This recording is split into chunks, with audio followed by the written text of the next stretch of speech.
Did you know that even though people try to budget, only about 22% of them who actually create a budget stick to it? That means 70% end up giving up, abandon it, or fail to follow it all the way through. Let's be honest, you didn't quit your budget because you're dumb, because my viewers are geniuses.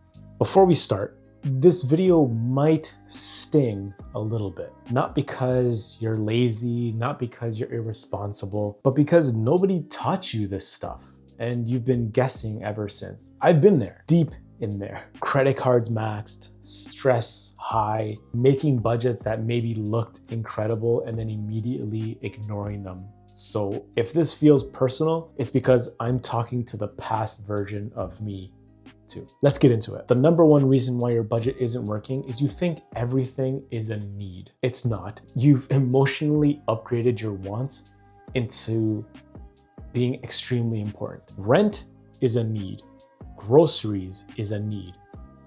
The internet is a need. But then somehow we also have multiple streaming services, eating out because I'm tired, upgraded phone plans, daily coffee rituals that cost more than therapy. And listen, I'm not saying you can't have nice things. I'm saying if everything is a need, your budget has zero chance. A budget only works when you're honest about what keeps you alive, what makes life easier, what's just convenient dopamine. Comfort is not a necessity.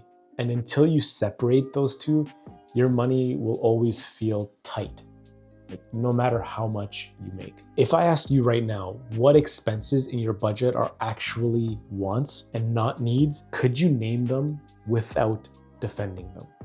Number two is you care way too much about what other people think. This one hurts because budgets don't fail in spreadsheets. They fail in social situations. You don't blow your budget alone at home. You blow it when friends suggest dinner, someone booked a trip, coworkers went out, and you don't want to look broke. So instead of saying, that's not in my budget right now, you said, yeah, I'm in. And now you're paying for it, literally. Here's the uncomfortable truth. You are funding a lifestyle to impress people who are also stressed about money. No one is checking your bank account. No one is handing out awards for like the most financially overextended. But your future self is watching and they're tired. Number three is you don't plan ahead.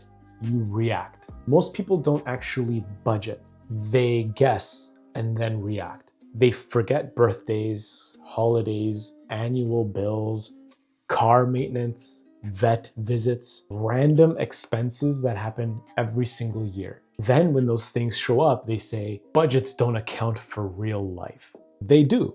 You just didn't plan for real life. A working budget assumes something will go wrong. Something will pop up. You will be tempted because future you is chaotic. Planning isn't about restriction. It's about removing surprises. Number four is you're being influenced more than you realize. Your budget isn't competing with logic. It's competing with ads, influencers, sales, limited time offers, other people's highlight reels. Every scroll tells you, you deserve this. Treat yourself. Everyone else has it. You're behind. And if you don't have a clear plan, you'll default to emotion every single time. Here's the truth. Marketing works.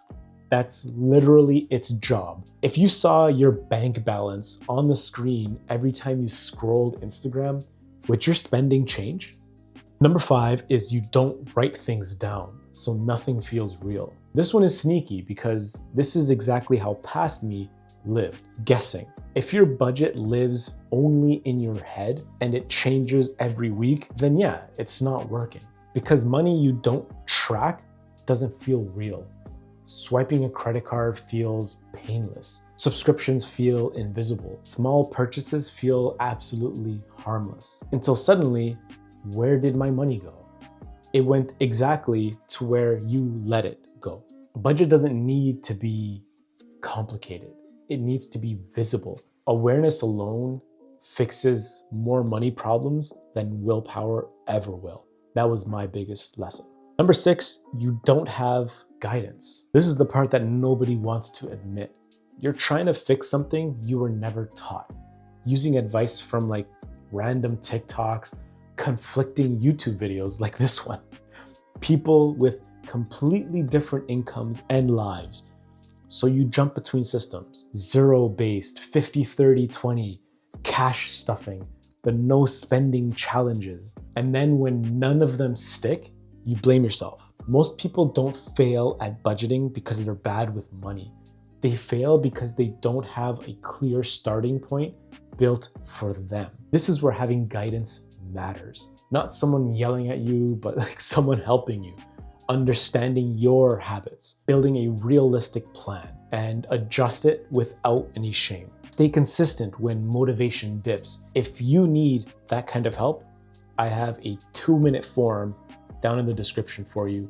Check it out. So if your budget hasn't worked before, this is what I want you to hear. You weren't taught how to manage it in a way that fits your life. If you fix the system, the behavior will follow. A proper budget will protect future you and protect your peace. That's like the most important thing.